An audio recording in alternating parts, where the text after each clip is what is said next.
Hello guys, Crone here, bringing you the Warrior 5.2 patch notes. First up, Shockwave now has a 40-second cooldown, and it was 20 seconds. Striking 3 or more targets reduces its cooldown by 20 seconds. If anyone doesn't agree that this was definitely needed, I think they're a Warrior, and they are probably just really shit at the game. Let's just be honest. If you can't kill someone with a 4-second stun, and then a 3-second stun, that don't DR with each other, so 7 seconds, then you're probably really bad, or the other person was, OP in some form of way. But let's just be honest, it's crazy at the moment. Everyone's hating the hell out of this stuff. 20-second cooldown, 4-second stun, it's AoE, does 90% of your AP, so you're just hitting like a truck, and if you have cooldowns up, it even hits harder, and oh my god, it's madness.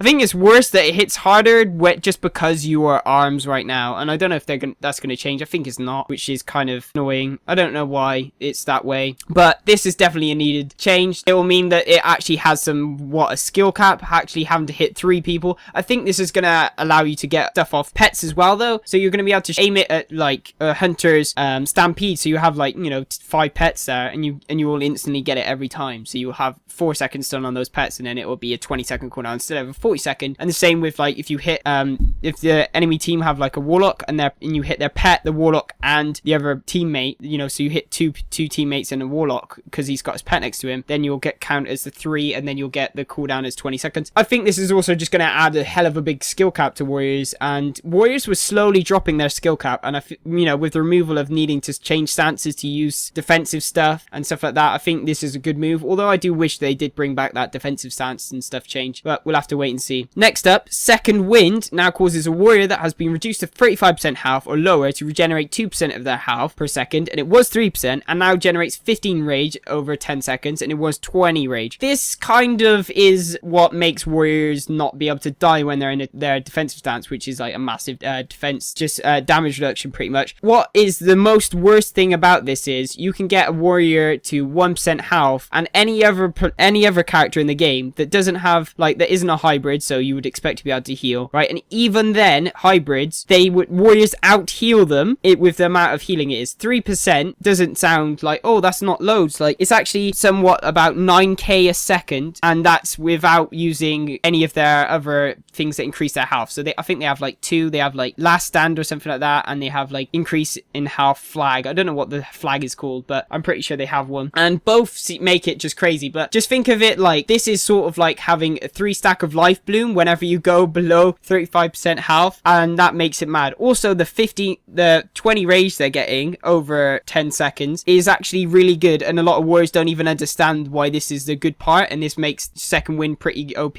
and that's because it allows you to not be in defensive stance. If they removed the rage, people would have to go to battle stance to get more rage so they can actually do more damage, and it would actually make Warriors semi, fair. Right now they don't, and it's kind of crazy, and really Second Wind only needs to do one thing. It doesn't need to do both, and I think if they were to change that, it would make a hell of a lot more sense to everyone else, but Warriors would cry, but they probably need to do it. Warriors, this is one of the things, like, I've actually read something somewhere which was like Warriors saying that if you can't kill a Warrior in with Second Wind up, you're crap. And I was like, no, everyone pops their cooldowns to try and kill you. If you haven't got your cooldowns up, that doesn't mean you're crap. It means that the Warrior is overpowered, because you should be able to kill someone without your cooldowns up, and you have to kill them in a stun or something like that as well, because otherwise they're never gonna die. And it's just so annoying and ridiculous, and I can't wait for this change to happen. And I don't even think it's going to be enough. I think they need to have 1% of their health maybe, and have no rage out of that. But maybe that's just me, because its Second Wind is ridiculous right now, and it might be alright with 2%, who knows though. Next up, Warbringer now reduces the target's movement speed by 15% for 15 seconds, 8 seconds in PvP, in addition to its other effects. Right now, Warbringer is the thing that a lot of people are using, and I don't know if this is going to be fair. I'm not sure. This is going to mean that slow is going to change crazy stuff,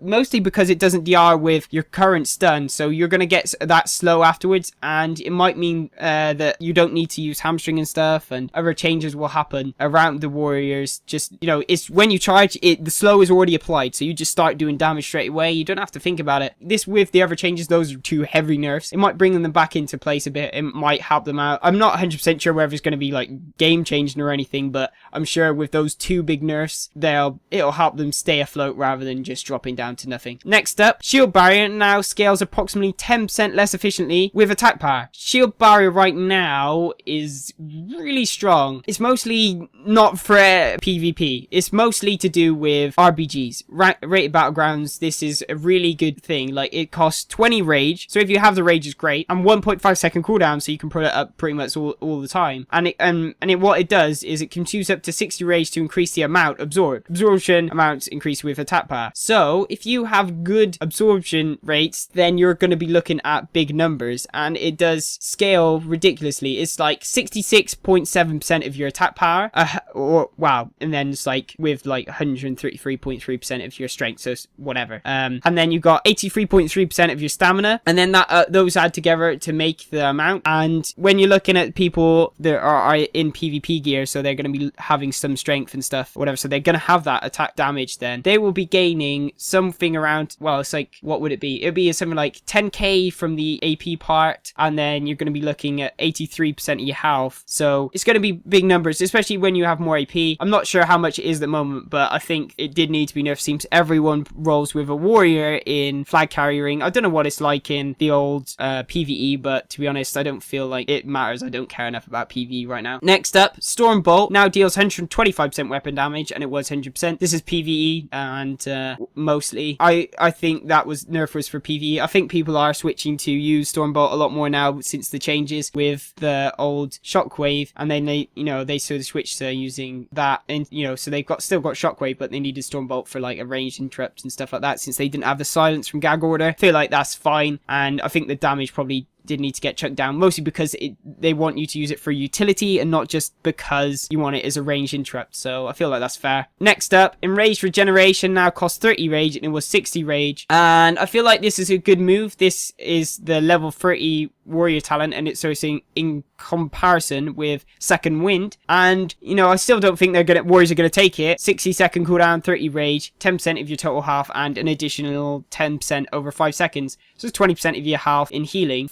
But when you drop below 35% health, you gain 3% of your health a second. So within 10 seconds, you've already gone more than this. So 10 seconds. So it would need to be 10-second cooldown and 5 rage for it to be in comparison to Second Wind right now. And I don't know, like, obviously they're nerfing it to be 2%. And then so it would be, you take 10 seconds and then you're back to the full amount. And so I don't know. And it's just, hasn't got a cooldown. It's 0 cooldown on Second Wind. If the Second Wind had a cooldown on it, so you could only have, you could only gain 30% health over or whatever, and then it goes out or something, then it would be kind of fairer or more balanced towards this. But Enraged Regeneration isn't balanced towards Second Wind right now, and there's no extra benefits really. I don't think it's worth it. It can be used while stunned, so if you're dying in the stun a lot, fair enough, but a lot of warriors right now are playing orcs specifically for that, and if they're not, they're playing undead, and they tend to play with a more defensive comp, something like with a Shadow Priest and something like that, so it shouldn't really matter. Next up, Glyph of Death from Above no longer increases damage dealt by Heroic Leap. This is because Heroic Leap was hitting hard, and a lot of people was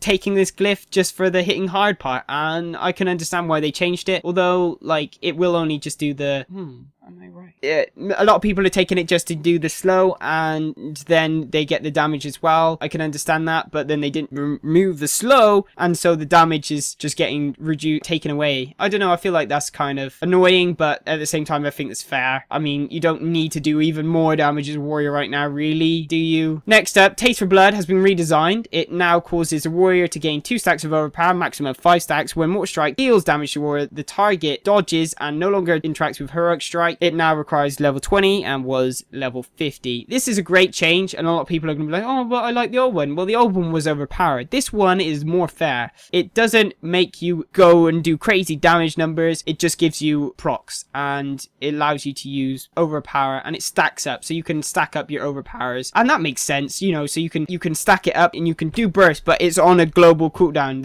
It doesn't just go smash and hit for a bajillion massive amounts of damage. It's actually balanced, and I think that's fair. Next up, Slam now deals 220% weapon damage, and it was 190%. This is to make Slam more viable, because a lot of people was only using Heroic Strike. Now people are going to take Slam, so I don't understand why they changed this, but maybe it was underpowered. I don't actually know, because I didn't ever play a warrior, so I don't know if Slam was good or bad or not. And finally, in protection, the base damage of Shield Slam and Revenge has been increased by 150%, but these abilities now scale approximately 10% less efficiently with attack power. This is trying to remove the current amount of damage that low-end warriors aren't doing, and they're like, apparently in like early levels you was struggling with threat and stuff like that, and your damage wasn't doing as much as anyone else was tank wise anyway. So this is to help to bring them in line, and I think that's fair, and it's a good change and a good idea to just increase the damage but then lower the efficiency, and it shouldn't affect too much apart from people that's like in RBGs and stuff that are really wanting that extra damage, and then they're now getting they would be somewhat getting a nerf, especially in the late as we get more and more into Mr. Pandaria. That's it from all the changes on the warriors. I hope you liked this video. If you did, feel free to leave a comment below, let me know. Also, any feedback you want to give on the video, I really appreciate any feedback you give, anything at all. I want to know that whether this is actually working right now. A lot of it